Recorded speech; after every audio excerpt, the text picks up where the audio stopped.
A continuación, Francisco Gil Durán nos va a dar las claves para la creación de sociedades holding en España, como un vehículo para articular inversiones desde Latinoamérica y en Latinoamérica.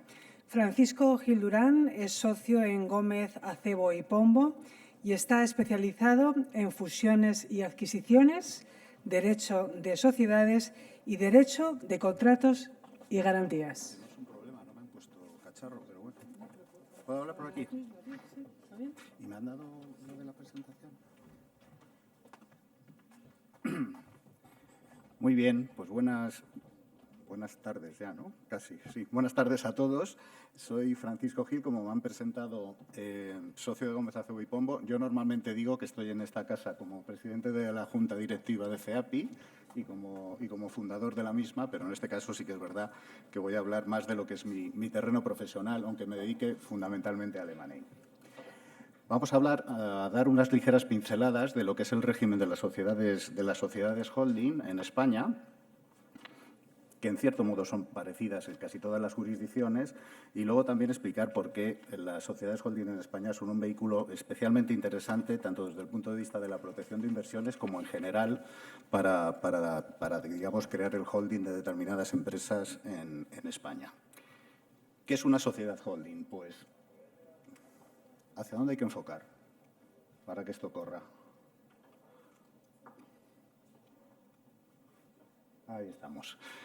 Bueno, las sociedades holding son lo que llamamos entidades de valores, de tenencia de valores extranjeros, que es un régimen de sociedad holding muy consolidado, de los más reputados en el mundo en general y en Europa en particular, y que es un régimen holding ya bastante acreditado. Yo siempre pongo como ejemplo que la primera sociedad holding, además para un cliente mexicano que monté en España, es del año 99. O sea que esto es un sistema que está ya muy rodado, con muchísimas resoluciones de la Dirección General de Tributos. No es algo que estemos descubriendo ahora ni hace 5 años ni hace 10, sino que estamos hablando de hace 25 años. Es un régimen muy establecido, aunque siempre se haya oído hablar más de las luxemburguesas, de las holandesas, etcétera. ¿Cuáles son los requisitos? Muy brevemente, porque no vamos a hacer una charla muy jurídica que sea que a nadie le interesa en particular. Pues los requisitos fundamentales para tener una sociedad holding en España es que el objeto social se incluya, como ahí decimos, la tenencia de valores en sociedades extranjeras. Es importante, no es un objeto social exclusivo. Esto es, puedes tener una compañía completamente operativa en otros sectores y que además te sirva como sociedad holding. No tienes que tener montada una estructura de demasiadas sociedades, puede ser una sociedad perfectamente operativa. Tiene que ser una sociedad activa, y esto sí que es importante. Aquí hablaremos en algunas ocasiones de que tiene que tener sustancia. No nos vale la típica sociedad holding. Esto es una tendencia imparable en Europa. Hay una directiva, de hecho, en este sentido. Las sociedades de estantería, las safe companies, no vuelan como sociedades tenedoras de valores. Tienen que tener medios materiales, tienen que tener estructura para que funcionen desde el punto de vista fiscal. Pueden tener diversas formas sociales, y esto lo digo, liga con lo que ha estado hablando antes el amigo Antonio.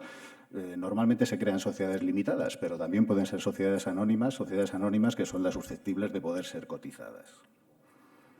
El régimen es simple, realmente una vez que tienes una sociedad holding en España, desde el extranjero, no hay más que comunicarlo a Hacienda, a las autoridades fiscales, y a partir del momento del año en el que se produce la comunicación, aplicaría el régimen holding, el régimen EDB. Y es importante, eso sí, como formalidad, que claro, en la contabilidad tiene que haber un desglose muy claro de cuáles son las rentas que provienen, las rentas, los dividendos, plusvalías, etcétera, que provienen de fuente extranjera y de fuente puramente española.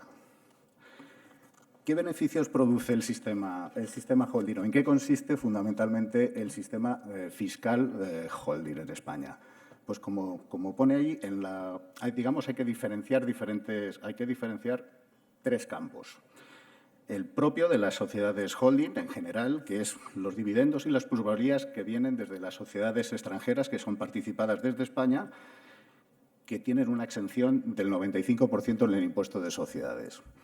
Sé que me vais a decir algunos, bueno, esto ya no es como era antes, esto realmente se refleja en un tipo efectivo del 1,25% en España. Hay otras jurisdicciones en las cuales existe una exención total, del cero total en el impuesto de sociedades. Pero bueno, esto veremos luego que en un escenario en el cual se requiere cada vez más sustancia a las sociedades holding, el hecho de pagar un 1,25% en cierto modo es desgravable contra gastos y te da un mayor confort el hecho de estar pagando impuestos, aunque solamente sea un 1,25% de las rentas de origen extranjero. ¿Qué requisitos se deben cumplir para que tengamos este beneficio del 1,25% de tributación nada más? Pues como pone en la presentación, se tiene que tener una participación en la sociedad extranjera de al menos el 5%. Se tiene que tener esa participación de manera continuada durante el año anterior a que se produzca el devengo del dividendo o la plusvalía que pudiera estar sujeta a tributación. La entidad no residente tiene que estar sujeta en origen, la participada tiene que estar sujeta en origen a un impuesto de sociedades o similar, a un impuesto corporativo de al menos el 10%, o esto es importante para lo que diremos después, o que exista un convenio de doble imposición entre el país de la residencia de la sociedad participada y España. Y, por último, pues la sociedad participada no puede ser residente en un paraíso fiscal, por razones evidentes. El resto de las rentas que recibiera la sociedad española estarían sujetas a un régimen fiscal ordinario. Tributaría al 25%. Pero todo lo que viniera de sociedades participadas en el extranjero, en cualquier parte del mundo, solamente tributaría al 1,25%. ¿Qué otro campo hay que tener en cuenta a efecto de las sociedades holding? Los dividendos y plusvalías que sean obtenidos por los socios no residentes. Esto, en realidad, es lo interesante del régimen holding, porque lo que estábamos viendo, lo que estábamos explicando antes, si lo vemos en este cuadro, que ahora no me puedo girar, que es lo que me gustaría poderme girar porque no tengo microfonito,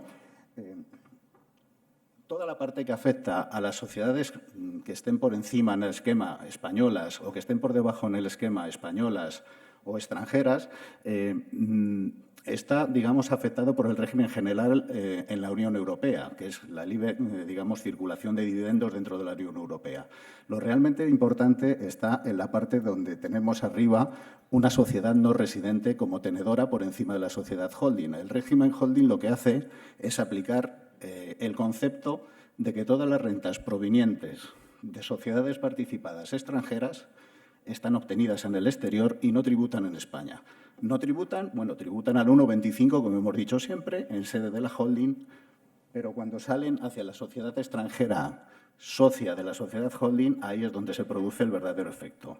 Como os decía anteriormente, esas rentas se consideran rentas extranjeras y no están sujetas a tributación en España. Y ahí está el auténtico beneficio.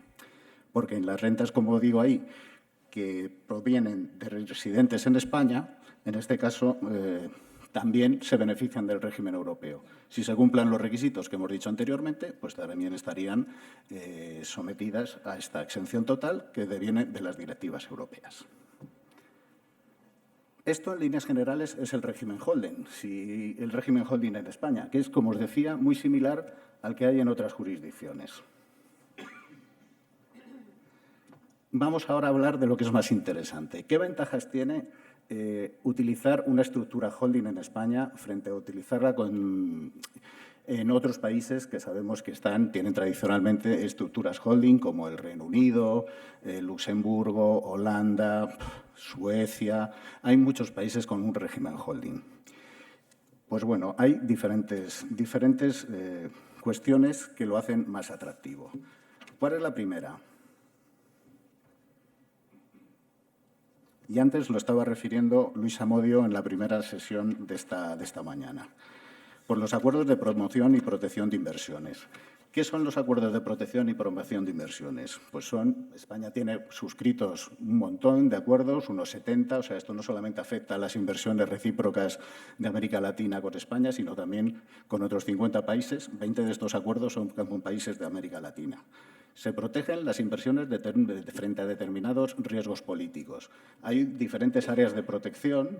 No vamos a entrar demasiado en el detalle, pero hay una primera área de protección que es sencillamente la promoción y la protección de las inversiones recíprocas entre países. Luego, la forma en la que se tratan estas inversiones, tanto, digamos, en un sentido absoluto, como dice ahí, con el trato justo equitativo a nivel global, sino también, digamos, de manera relativa. Esto es, que no existan discriminaciones a las inversiones extranjeras respecto a las inversiones nacionales y que se utiliza normalmente en todos los acuerdos de protección de inversiones la cláusula de la nación más favorecida. Esto es, que los Estados se puedan beneficiar de las mejores situaciones que pueda haber en otros acuerdos de protección de inversión con otros Estados. Fundamental. Todos los acuerdos de protección de inversiones tienen el principio de prohibición de las expropiaciones. Esto es, una expropiación, si no es con todos los requisitos legales, justa causa, siguiendo el procedimiento legal, por medidas de utilidad pública, con un pago del justiprecio correspondiente, digamos, no quedan amparadas, y pueden ser atacadas al amparo de estos acuerdos de protección de inversiones. Y lo más interesante es que, digamos, esta es una protección que está en el ámbito del derecho internacional, de los convenios internacionales y del arbitraje internacional. Esto es, existe para, digamos, inversiones que se realizan desde España en otros países con los que tiene España suscritos acuerdos de protección y promoción de inversiones. Se pone a disposición de las empresas la vía de los arbitrajes internacionales en el caso de que exista algún, digamos, conflicto, explotación, no posibilidad de repatriar rentas obtenidas en el extranjero, etcétera. Esto es verdad que en la relación entre España y Latinoamérica no hay demasiados precedentes, pero, por ejemplo, en España sí que tenemos muchos precedentes. Sin ir más lejos en materia de energía, sabemos que en España hubo hace un tiempo un cambio legislativo en materia de renovables. Pues bueno, nuestra firma se han llevado como 11 arbitrajes internacionales frente al Reino de España, de los cuales 10 se han ganado. O sea, que es una materia que está testada y que funciona en el derecho internacional. Es verdad que no existe el sistema del precedente, porque, digamos, cada arbitraje es distinto, pero sí que es cierto que todos los laudos arbitrales toman en cuenta los criterios que se han ido siguiendo en otros arbitrajes. ¿Cuáles son los requisitos para que se produzca la protección de un acuerdo de protección y de promoción de inversiones? Pues básicamente la nacionalidad. Esto es, si una empresa española, formalmente española, una holding española, tiene una inversión en cualquier otro país firmante de un tratado de protección de inversiones con España, si se produce una expropiación o una limitación a la repatriación de rentas, tiene el amparo del convenio internacional, sencillamente por la nacionalidad de la empresa. Tú tienes una SL o una SA española y estás protegido por el acuerdo de protección de inversiones y puedes litigar en un arbitraje internacional. Hay algunos convenios, en realidad yo creo que solamente uno, porque aquí vemos los países latinoamericanos con los que España tiene suscritos acuerdos de protección y de promoción de inversiones. Todos mantienen el mismo criterio, que es el único de la nacionalidad. Hay uno, el de Perú, que tiene también otro requisito, que es el requisito de, digamos, el control. Y esto nos lleva a otro terreno que, en cierto modo, lo hemos tratado antes o lo hemos referido antes cuando hemos hablado de las sociedades holding, que tiene que ver con el hecho de que la compañía no sea una mera compañía de papel, la que está en España quiere ser protegida, sino que deba tener una cierta sustancia y que esté controlada, gestionada desde España. Pero, como os decía, este es una excepción, la del convenio con Perú, porque el resto de los convenios establecen, como es lo normal habitualmente en los acuerdos de protección e inversiones, el requisito de la nacionalidad. ¿Qué otras ventajas tiene? Y esto es algo que hemos referido antes también. ¿Qué otras ventajas tiene el hecho de tener una sociedad holding en España respecto a otras jurisdicciones? Como antes os decía, en todos los acuerdos, en todas las, digamos, regímenes holding en Europa y en todas las partes del mundo, se requiere que exista en el país de origen donde se obtienen las rentas una tributación similar al impuesto de sociedades en el entorno. En España se dice en el entorno del 10%, o que exista un convenio de doble imposición.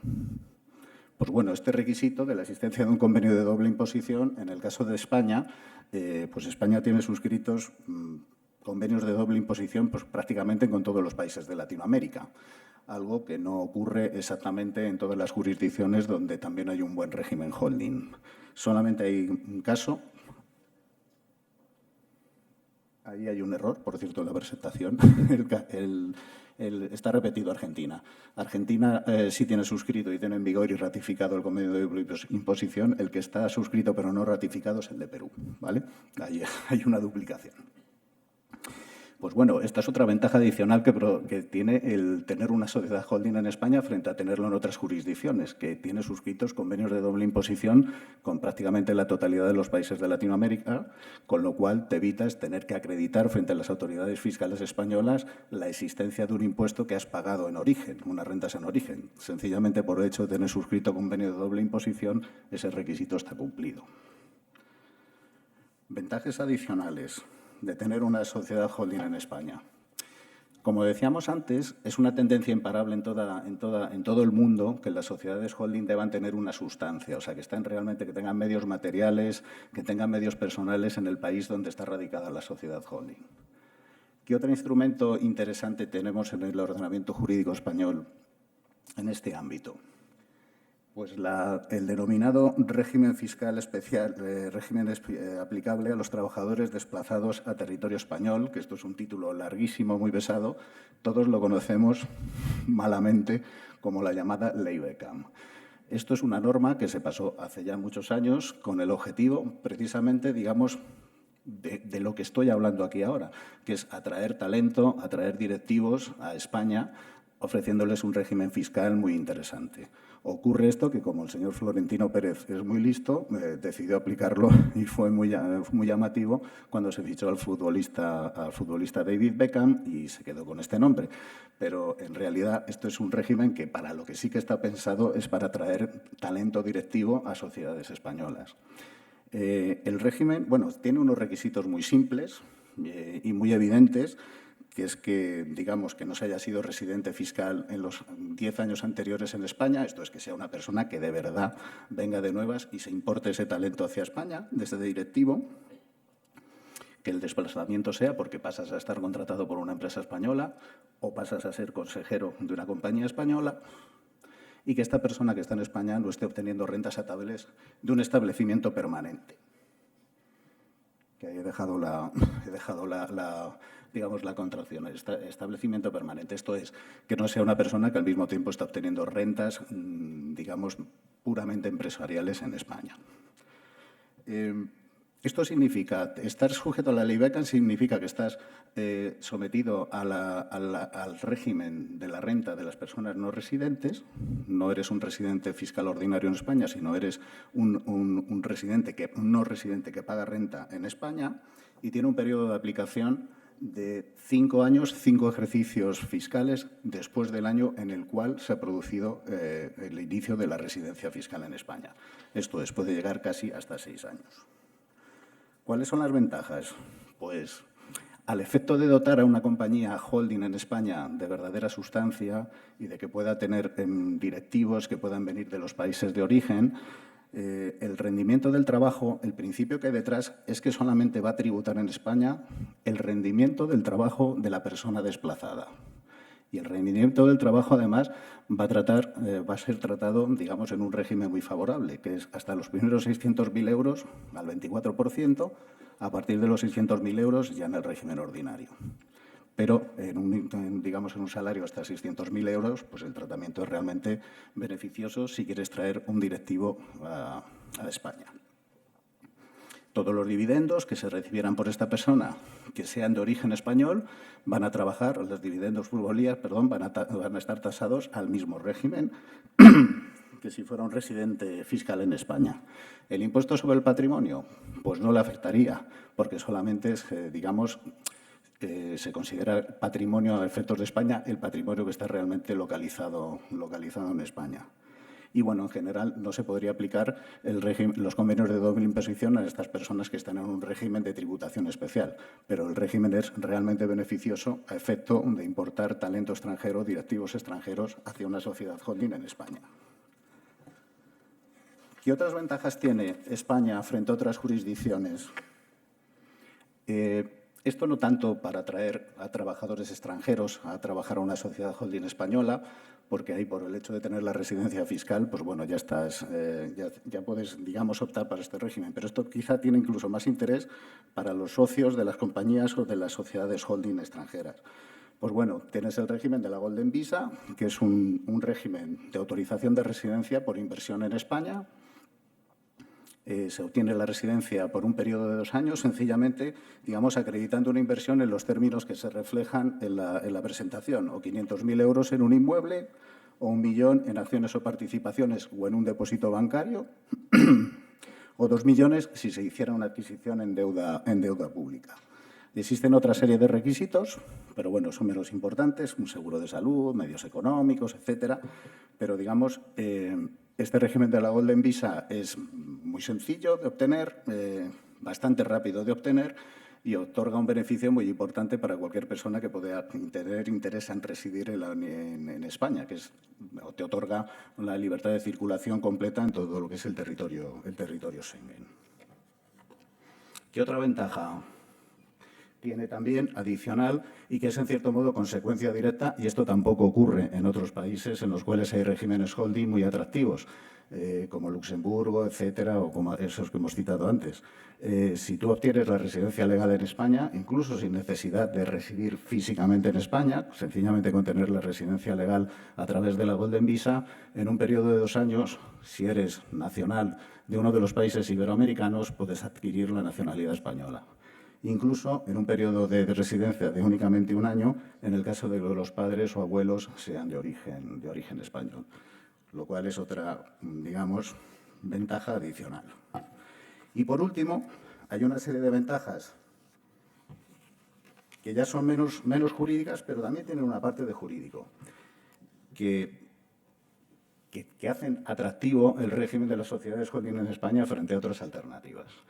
El idioma, no me refiero a lo evidente de que el idioma para las empresas latinoamericanas que puedan tener su holding en España para canalizar sus propias inversiones en Latinoamérica o en otras partes del mundo, les resulte mucho más cómodo venir aquí a Madrid y poder hablar a Madrid o a cualquier otra ciudad de España y poder hablar en español, sino que la documentación de esta compañía va a estar en español. Aquí me refiero que también tiene una importancia jurídica relevante. No es necesario, si tienes una sociedad holding en España, convertir toda tu documentación a inglés, a francés, a alemán, según sea el país donde tenga la sociedad holding. Hay una identidad cultural evidente, que es importante, no solamente por lo obvio, sino porque cuando hay que trasladar directivos a España, etcétera, pues esta identidad cultural hace mucho más fácil la adaptación y empezar a trabajar en un entorno de trabajo que no es el del país de origen. Y hay un régimen jurídico afín. Es cierto que el derecho cada vez está unido. Perfecto, estamos terminando ya. Que es el régimen jurídico para determinadas áreas del derecho es prácticamente igual en todo el mundo. El M&A se hace igual en todas partes del mundo, pero el origen del sistema jurídico español y el de los países de América Latina es el mismo y es bastante fácil, digamos, trasladar los conceptos españoles a empresas latinoamericanas. Y bueno, por último, estamos en Madrid, esto a lo mejor no habría que decirlo y no lo he dicho por escrito, pero estamos en Madrid y aunque no hay que hacer competencia desleal entre comunidades, es cierto que el régimen fiscal en Madrid es adicionalmente mejor al que hay en otras comunidades autónomas. Además, uno es madrileño y tiene su corazoncito. En general, la conclusión es que, como os decía antes, es verdad que hay regímenes holding en otras jurisdicciones que pueden ser tan buenos o prácticamente iguales que el español, pero sí que es cierto que en el español, para, digamos, empresas latinoamericanas, es como un pack en el cual se producen, aparte del puro régimen holding, otra serie de ventajas adicionales que lo hacen bastante competitivo. Y como suelo decir en ocasiones cuando me dicen, bueno, es que he decidido poner la holding, un empresario peruano me dice, he decidido poner la holding en Luxemburgo. Bueno, está bien, te va a funcionar bien, pero y aprovechando que entiendo que no habrá ningún súbdito luxemburgués aquí, luego a Luxemburgo hay que ir. A ver si nos entendemos. Hay que tener sustancia, tienes que enviar los directivos allí, etcétera. Entonces, digamos, hay una serie de ventajas adicionales a sencillamente el régimen holding que yo creo que lo hace bastante atractivo tenerlo localizado aquí en España. Y esto es todo lo que os quería contar. Si hay alguna duda, me la hacéis saber.